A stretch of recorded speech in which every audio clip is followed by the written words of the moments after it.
In the early 1990s, a television on the West Coast was less an appliance and more a piece of furniture that happened to glow, hum, and quietly claim a corner of the family's life. It arrived in a box that looked like it had been designed by people who also built refrigerators, and once it was inside the house, it tended to stay there out of a mutual understanding between humans and physics. Getting it through the front door felt like a rite of passage, and getting it onto the right shelf or stand felt like the kind of teamwork that could either strengthen a family bond or inspire everyone involved to take a long walk around the block afterward. The decade opened with cathode ray tubes running the show, which meant depth, weight, and the faint sense that the living room was hosting a small, well-behaved anvil. The back of the set bulged outward like a secret it refused to keep, and the screen's curved glass reflected lamplight and passing silhouettes, making every scene look just a little bit like it was happening inside a shiny bubble. A typical buying trip started with the Sunday newspaper and an optimism that would not survive the parking lot. A family in Los Angeles or the Bay Area could circle ads from Sears, Circuit City, or a local electronics chain, and the circles usually grew frantic around the phrases instant savings, rebate by mail, and no payments until, which never finished the sentence in the same tone the sales associate did. The paper itself became a map of intentions. One circle for the 27-inch that seemed sensible, another circle for the 32-inch that seemed thrilling, and a third circle around a rear projection set that was either a joke, a dare, or a quiet confession of desire. Sometimes there was a note in the margin that said something like includes remote, as if a television without a remote was a horse without legs. Before anyone even left the house, the buying process involved a kind of domestic negotiation. Someone would insist the old set was fine. Someone else would point out that fine was not the same as watchable. And a teenager would hover in the background like a consultant, reminding the room that video games looked better on bigger screens, and that bigger screens were, in fact, the future. The actual expedition often began after lunch, when the promise of just picking up a TV still sounded reasonable. By the time they reached the store, the television department was a small fluorescent nation of its own, a place where every set was tuned to the same channel, and somehow none of them looked identical. The air smelled faintly of warm plastic and carpet cleaner. A looped sales video might be playing, or a live broadcast of whatever the store had decided looked best across 50 screens at once. Bright daytime talk shows, sports highlights, a news anchor with perfect hair, or a holiday cartoon that made every display unit seem like it was selling cheer. The volume was always slightly too low or slightly too high, with no setting in between, and every television seemed to be having a different relationship with color. One set looked too blue, another looked too red, a third looked like everyone on screen had spent the day under a tanning lamp. And yet shoppers still stood there nodding like judges at a serious competition. Showrooms were arranged like a polite competition, the kind where every contestant smiles while secretly trying to win. In one row, wood-grain console-style TVs tried to look dignified, as if they had always belonged in a den with a fireplace and a bowl of potpourri.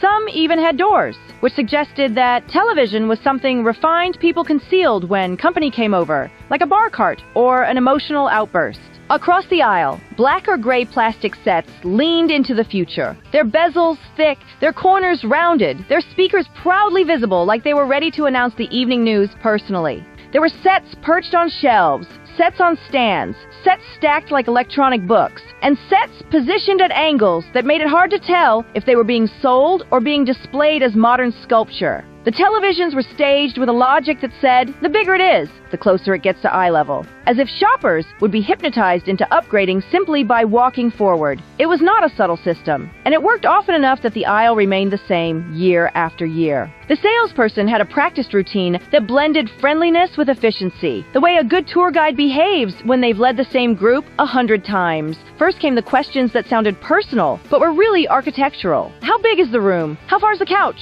Is there a cabinet? Is there a corner? Are there stairs? Is it a first-floor situation or a second-floor situation? The stairs question could turn a 36-inch dream into a 27-inch compromise in a single breath.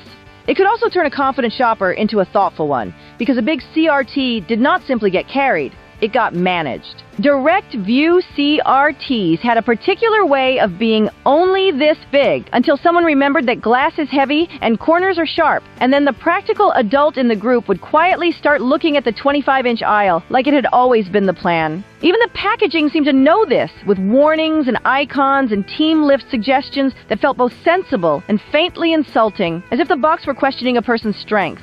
In 1990, the safe bet was still a standard CRT from one of the major brands: Sony, Panasonic, JVC, Hitachi, Sanyo, RCA, Zenith, Magnavox, or Sylvania, because they were everywhere. They looked serious, and the salespeople could pronounce their model names with confidence.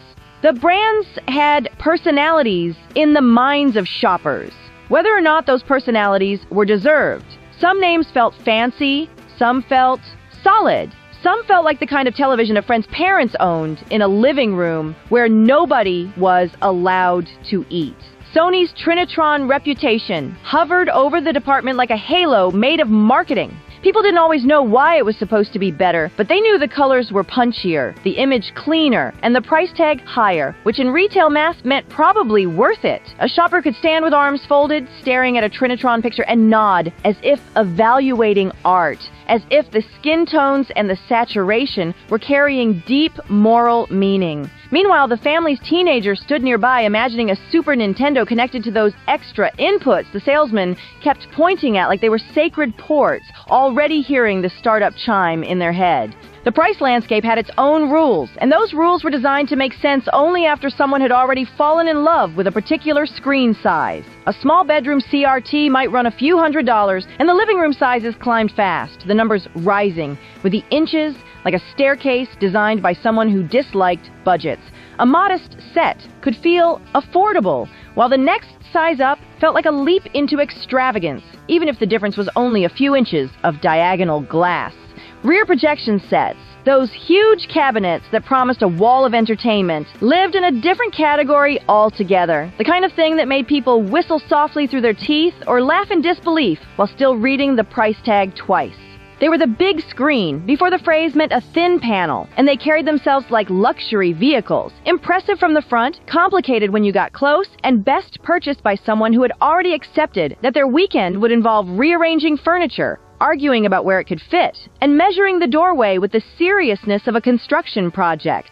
Deals were both sport and strategy, and the strategy began long before anyone spoke to a salesperson. There were sale prices that looked miraculous until a rebate form appeared, like a pop quiz, demanding a receipt copy, a UPC label cut from cardboard, and the kind of precise handwriting usually reserved for passport applications. The rebate might take weeks to arrive, and it always felt like a test of character. Would the buyer keep the paperwork, mail it on time, and resist the creeping suspicion that the rebate department existed in the same mythical realm as lost socks?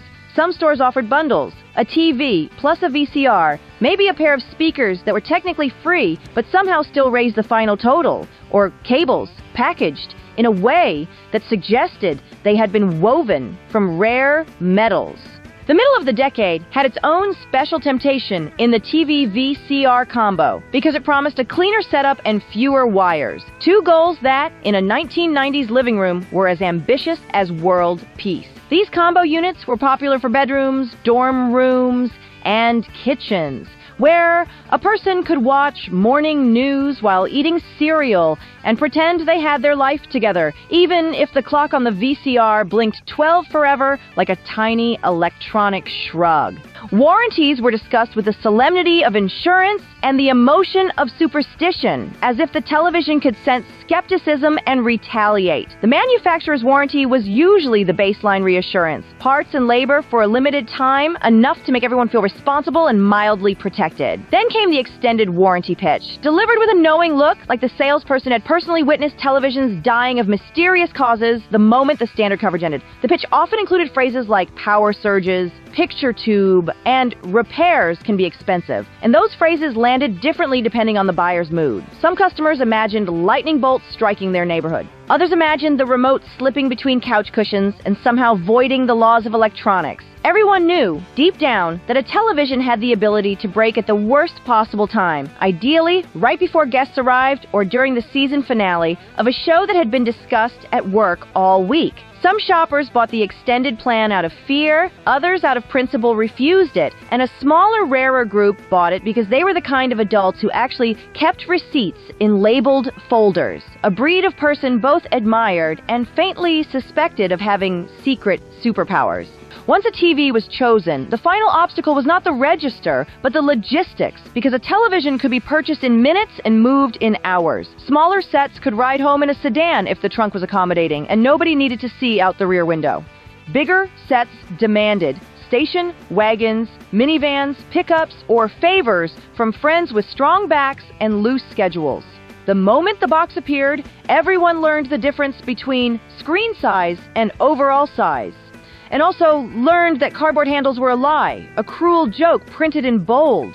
Loading a 32-inch set was a group activity with the intensity of moving a couch through a doorway. Someone lifting, someone guiding, someone saying, "Watch your fingers," and someone else inevitably insisting it would fit, even when it very clearly would not. The drive home often featured a cautious pace, as if the driver believed that braking too hard might upset the delicate relationship between television and gravity. Once home, the living room became a temporary construction zone. The old set removed with ceremony. The new set installed with the careful reverence of placing a large, expensive idol. The first years of the decade felt like an extension of the late 1980s. Curved screens, rabbit ear antennas that were still treated like a craft project, and the ritual of fine-tuning the picture with a remote that had enough buttons to feel important. People twisted dials, adjusted antenna angles, and performed the ancient gesture of smacking the side of the set, sometimes as a joke, sometimes as a sincere attempt at improvement. Stereo sound was a status feature, sometimes announced with little speaker grills and big lettering, as if the television itself was proud of being able to deliver dialogue from more than one direction.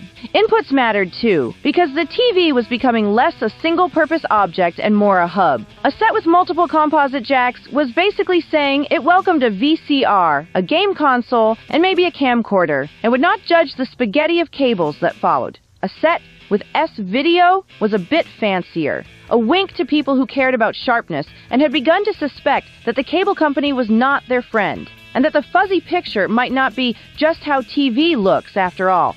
Then, as the decade moved forward, the West Coast TV aisle began to show its growing pains. And those pains came from ambition. Home video was booming, game consoles were getting more demanding, and the living room was becoming a small media theater without anyone formally agreeing to it. Rear projection CRTs started showing up more often, first as aspirational monsters, later as slightly more common centerpieces in suburban homes. Brands like Mitsubishi and Sony became associated with the category in people's minds, and the sets promised enormous screens that made sports and movies feel dramatic, like the house itself had upgraded to a premium seat. They also came with quirks that turned into family lore, the sweet spot where the picture looked best, the way brightness changed when someone walked across the room, and the delicate art of keeping sunlight from washing everything out. Owners learned quickly that a big screen did not automatically mean a perfect picture. It meant a big commitment, and sometimes a big disappointment that everyone still pretended was incredible because it cost so much. Some people spent the first week with a rear projection set, constantly adjusting the settings, like a captain learning the controls of a new ship, while other people learned to simply dim the lights and accept that this was the price of having a screen that looked huge from across the room. Picture-in-picture arrived in the cultural imagination as a feature of the future, even if the future was mostly used to keep an eye on a second game or to show off to friends for approximately 30 seconds. The idea of watching two things at once sounded like power, like a tiny taste of living in tomorrow. The reality often involved squinting at a small box in the corner and deciding that, actually, it was fine to just change channels like a normal person, because the human brain could only care about so many commercials at one time. Still, the feature had a bragging rights glow, like a car phone, not strictly necessary, sometimes awkward in practice, but very satisfying to mention at a party or during a neighborly conversation that started with, "So what did you get?" At the same time, the decade's other television revolution was happening in miniature, and it felt almost more surprising because it was so small. Portable LCD color TVs were becoming a real thing, and on the West Coast, where commuting, travel, and beach weekends were practically civic duties, they had a special charm. These weren't the living room's main event. They were personal gadgets, little screens that made television feel like a companion rather than a fixture. Brands like Casio and Citizen offered small color displays that felt like magic, even when the image looked like it was trying its best. working heroically within the limits of early LCD technology.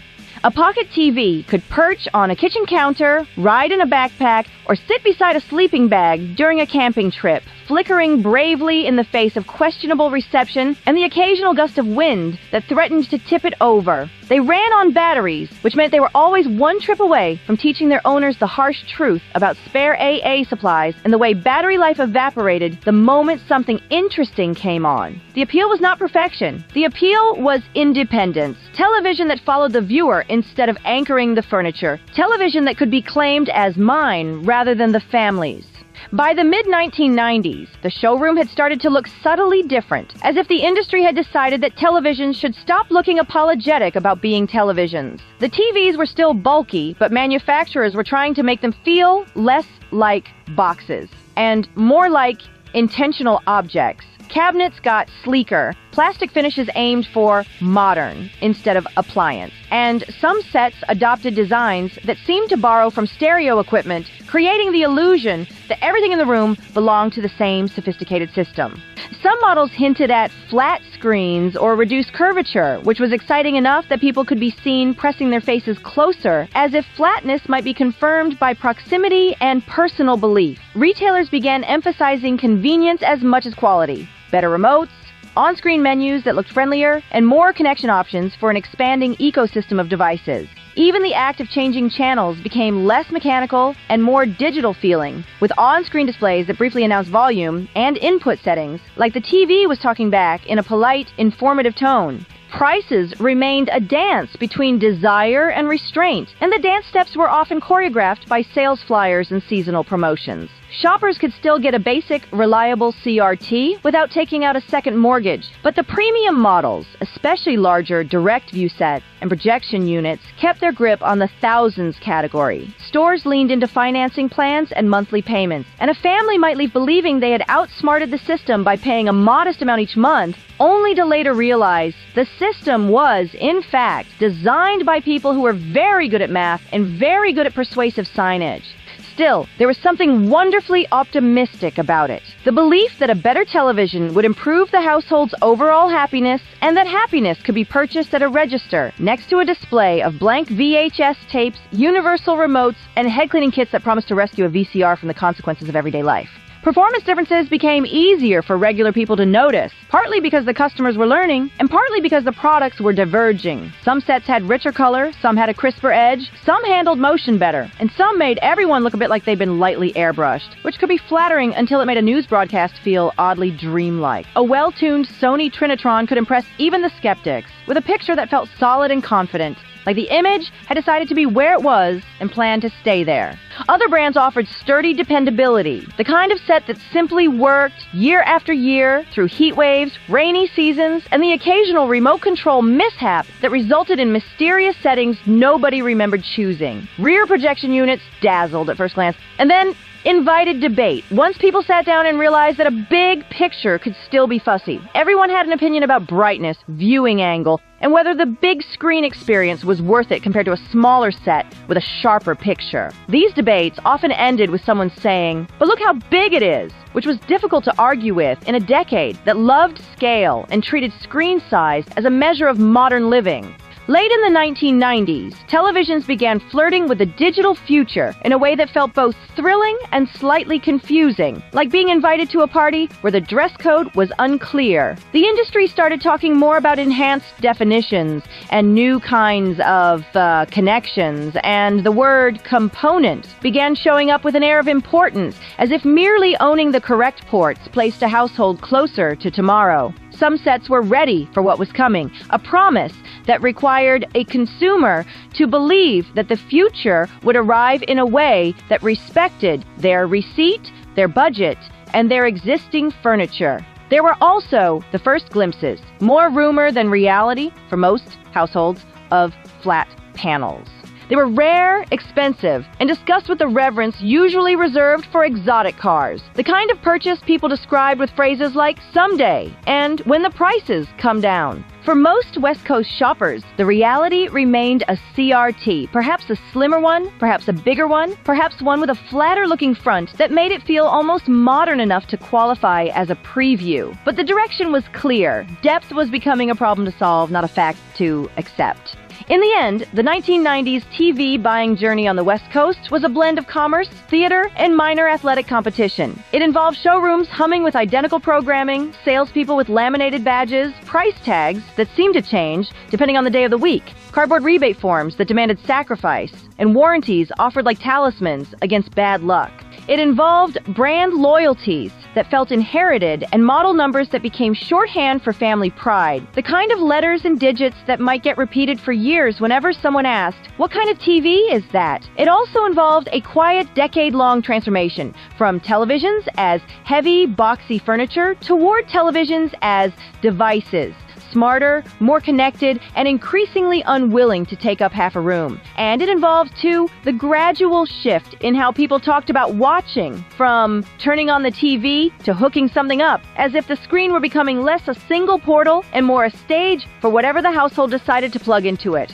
By the time the millennium approached, many living rooms still held a perfectly respectable CRT that would keep going for years, humming softly and warming the air like a mechanical pet. The set might have a few quirks, a color that drifted slightly, a corner that looked a touch darker, a remote that had lost its battery cover long ago and was held together by tape. But it worked, and it was familiar, and it had witnessed enough family moments to feel almost like part of the household. Still, the idea of what a television could be had shifted. People had learned to crave larger screens without wanting larger boxes. They had learned to expect multiple inputs, better sound, and a remote control that didn't feel like it belonged to an aircraft cockpit, even if they secretly loved how many buttons it had. And somewhere, in a drawer or a backpack, a little battery-powered LCD set proved that television didn't have to be anchored at all. The 1990s didn't end the era of the tube, but it did something just as consequential. It taught shoppers to imagine the day when a big screen wouldn't require a big plan, a big vehicle, and a big group of friends to get it through the front door. Come along, let's sing, where the joy will bring. Tune into the beat, feel the magic, it's true. Channel 199.X, we're here just for you.